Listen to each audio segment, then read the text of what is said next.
Well, yeah, my name is Geronimo Henry, and I'm from the Six Nations Reserve, Cayuga Nation.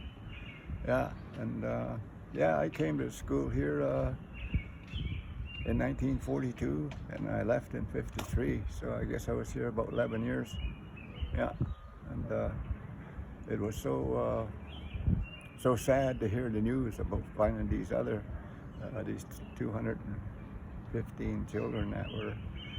They found shallow graves up north, or BC.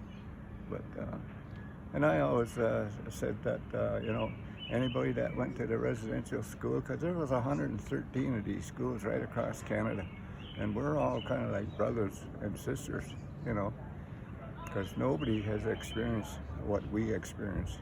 So I was so sad when I heard the news. On the other hand, I was happy too, because now we can give them a decent burial, and perform this burial ceremony. And I'm so glad that everybody's laying down these moccasins or shoes. And well, I brought some teddy bears here today for the kids to play with. We never got stuff like that at that residential school. Yeah. Can you tell me what it was like here for you? Let's see. Well, it was kind of really sad. I mean, it was kind of like, well, when you are jerked from your mother and father, the reason why I come to the school is that my mother and father separated.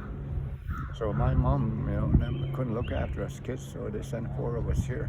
Yeah, but being here, I mean, it was a sad 11 years. And on top of that, you had, if your parents wanted to come up, they could take you home for the summer, like the end of June and July and August, and come back by Labor Day. But my mom never ever come to get me.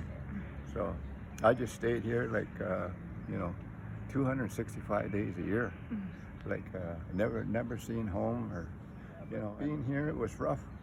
It was always fighting. There was 75 boys and 80 girls here. And that big farm that I was talking about, they had 200 acres and it all had to be looked after. Yeah, so yeah, there was never enough food here. We were always hungry as kids, and so they used to have this 45-gallon barrel that they would put all the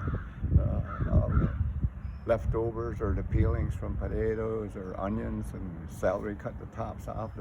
So we'd always have they'd keep those for the pigs, So, but we'd always have first choice, because we were always hungry, and all these vegetable endings and stuff like that, So, but we'd always have first choice and dig in there ourselves before we give it to the pigs. I mean, that's how hungry we were all the time. Yeah. Yeah, and Christmas time, we never, nobody went home for Christmas. I think they hired a Santa Claus here from the Salvation Army used to come. Try to give us used toys, or some of them were new, but most of them were used toys and stuff like that. And then we'd sing a couple of Christmas carols to the Santa Claus, down in the dining hall, Yeah.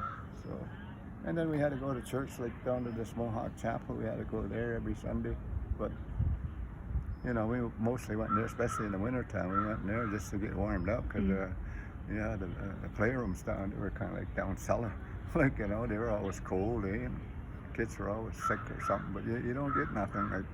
You go to first aid, you don't hardly get nothing. They just give you aspirin, okay. Yeah, we were always fighting, and we'd have different gangs too here. We'd have the Muncie gang, because they were from southern Ontario, Some of them from Quebec, Kahnawake, Quebec, and Tyananaga near Belleville. There was kids from there too, and London out here, and Cape Croker up north around Barrie. Yeah, and we'd always be fighting amongst each other, gangs, and yeah, you learn how to be tough. Yeah, but you can't somebody beat you up, or even a big guy beat you up. You can't go run home to your mama